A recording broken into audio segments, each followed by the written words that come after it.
Hey guys! Tonight, we begin with a question. What's the most humiliating way a king or queen could possibly leave this world? Is it being poisoned by an enemy? Stabbed in a battle? No. Those are actually dignified compared to what we're about to uncover. Because some royal deaths weren't tragic. They were ridiculous. Embarrassing. The kind of ending that makes you wince, then laugh, then check your own dinner plate. So before you get comfortable, take a moment to like this video and subscribe to Little Historical. Not because you have to, but because you genuinely enjoy stories that history books usually leave out. And while you're at it, tell me in the comments, where are you watching from tonight? And what time is it for you?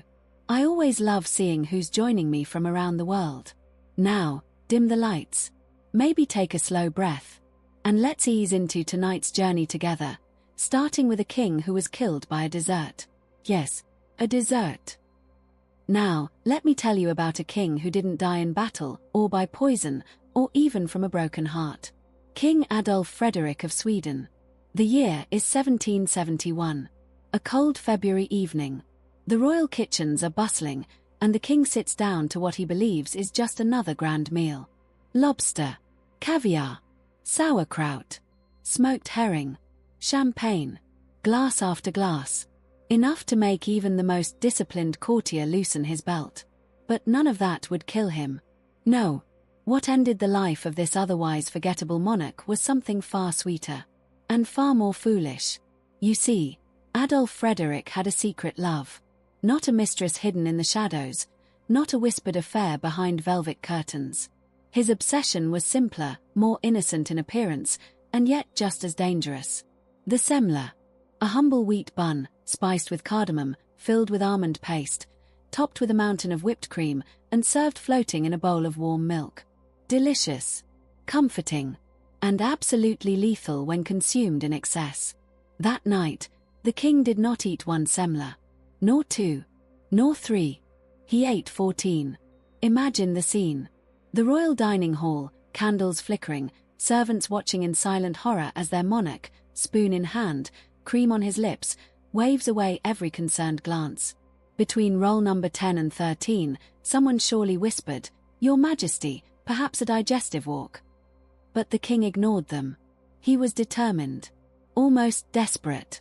As if each bite was a small rebellion against the boredom of his reign. And then, the cramps began.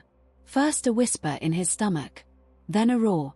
Within hours, Adolf Frederick was doubled over, his face pale, his breath shallow. The official cause of death would later read digestive problems. A polite lie. The truth is far more intimate.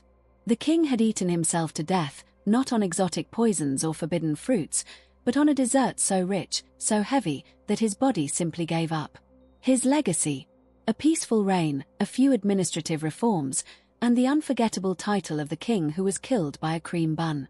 You almost admire the absurdity. He wasn't stabbed. He wasn't betrayed. He just loved sweets a little too much. And that, perhaps, is the most embarrassing death of all. But believe it or not, Adolf Frederick's final meal wasn't the strangest royal exit. Not even close. Because the next king on our list died while sitting on a toilet. And no, I'm not joking. And no, I'm not joking. But before we get to that particular throne, let me tell you about a different king. A king who wasn't killed by a dessert, or a toilet, or even an enemy's blade. Charles VIII of France. A young monarch, barely into his 20s, with ambition burning in his chest. He had led armies across the Alps, conquered Italian city-states, and dreamed of building an empire. But on April 7, 1498, all of that ambition ended not with a dramatic final battle, but with a wooden doorframe. You see, Charles was short. And he was in a hurry. That afternoon, he was walking with his queen to watch a tennis match. Tennis. A game. And as he passed through a low stone doorway in the royal castle of Amboise, he forgot to duck. His forehead slammed into the stone lintel. Hard. He stumbled, took off his hat, mumbled something, and then collapsed right there on the cold floor. Servants rushed to him. They carried him to a nearby bed. But the damage was already done. Within hours, the King of France, the man who had dreamed of glory, lay dead. No assassin's dagger. No poison slipped into his wine. Just a doorway that was slightly too low for his forgetful head. Let that sink in. A king. Brought down by architecture. The irony is almost unbearable. Charles had survived wars, plagues, and political conspiracies. But a simple, everyday act, walking from one room to another, was what killed him. And here's where the tension sharpens. Some historians whisper that Charles wasn't just walking. He was rushing. Rushing because he had heard rumors about his wife's private quarters. Rushing because jealousy, or desire, or something far more intimate was driving his feet. We'll never know exactly what was on his mind in those final seconds. But the suggestive possibility lingers. Perhaps the king's last thoughts weren't of battle or glory, but of something embarrassingly human. A secret he was desperate to uncover. A door he was eager to reach. And in that desperate hurry, he met another door instead. One that would not open.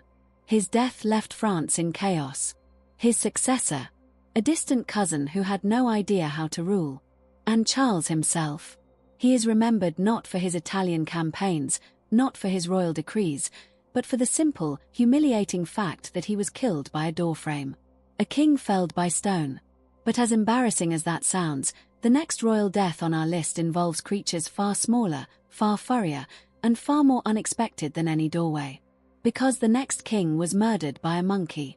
And that story begins in a garden, on a sunny afternoon, with a dog, a bite, and a slow, creeping infection that no one saw coming. That slow, creeping infection began not on a battlefield, not in a throne room, but in a sun-drenched garden in Athens. The year is 1920. King Alexander of Greece, young, restless, and trapped in a palace that felt more like a gilded cage, decided to take a walk with his faithful dog. It was an ordinary afternoon. The kind of afternoon where nothing seems dangerous. But lurking in the royal gardens was a creature no one had bothered to warn him about. A pet monkey. Not a wild beast from the jungle. Just a domestic monkey, owned by a palace worker, allowed to roam freely among the hedges and flowers. Alexander's dog, curious and protective, approached the monkey. The monkey, irritable and territorial, attacked. The king, like any loyal owner, rushed to pull his dog away. And that's when a second monkey appeared. Within seconds, the two small primates turned on the king himself. They bit him. On the leg. On the hand. Deep enough to draw blood. Alexander brushed it off. A few scratches. A bit of pain. Nothing a little antiseptic couldn't handle. Or so he thought. But here's where the tension deepens. The wounds were cleaned, bandaged, and dismissed as minor. The king went about his duties. He attended meetings. He smiled for photographs. He even joked about the incident. But beneath the surface, something was already spreading. An infection. Silent at first, then feverish, then terrifying. Within days, Alexander's leg swelled. The skin turned angry and dark. The doctors tried everything. Incisions. Poultices. Prayers. But this was 1920. No penicillin. No modern antibiotics. Just helpless men watching their king slip away. The infection became gangrene. Then sepsis. 3 weeks after those playful bites in the garden, King Alexander of Greece was dead. Killed not by an assassin's bullet, not by a coup, not even by a foreign enemy. Killed by two monkeys whose names history never bothered to record. The political fallout was immediate and catastrophic. His death triggered a constitutional crisis, brought his exiled father back to the throne, and helped plunge Greece into a devastating war. All because a young king tried to save his dog. There is something almost unbearably intimate about this death. Not the intimacy of a bedroom, but the intimacy of a quiet afternoon turned suddenly, senselessly lethal. Alexander never saw it coming. No one did. And that, perhaps, is the cruelest embarrassment of all. But as humiliating as a monkey bite may be, the next royal death involves no animals, no doorframes, and no desserts. Just a pope, a married woman, and a stroke that struck at the worst possible moment. Just a pope, a married woman, and a stroke that struck at the worst possible moment. His name was Pope John XII, and he became the spiritual leader of Christendom at just 18 years old. 18. Imagine that. A teenager handed the keys to heaven and earth, with no one to tell him no. And oh, how he said yes. Yes to gambling. Yes to feasts that stretched past dawn. Yes to rooms that echoed with laughter, wine, and whispers that no holy man should ever hear. The papal palace, once a place of quiet prayer, became something closer to a Roman pleasure house. He ordained a 10-year-old as a bishop. He toasted the devil during Mass. He turned the Lateran into a stage for performances that made even cynical courtiers blush. But none of that killed him. What killed him was a bed. Not his own. Let me set the scene. It was the year 964.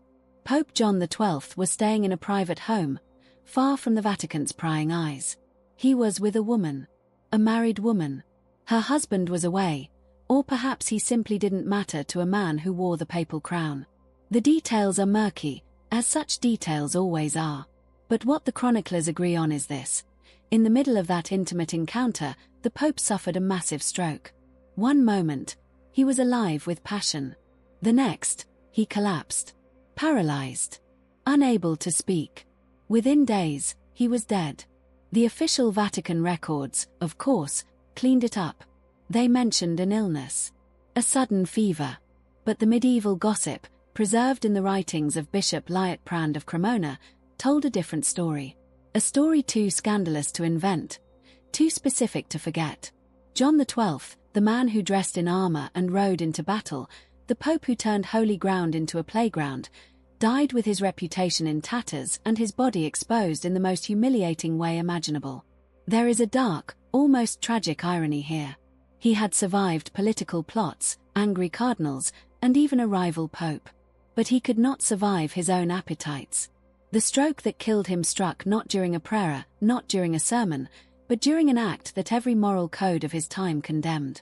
And so Pope John XII became a footnote not for his piety, but for his punishment.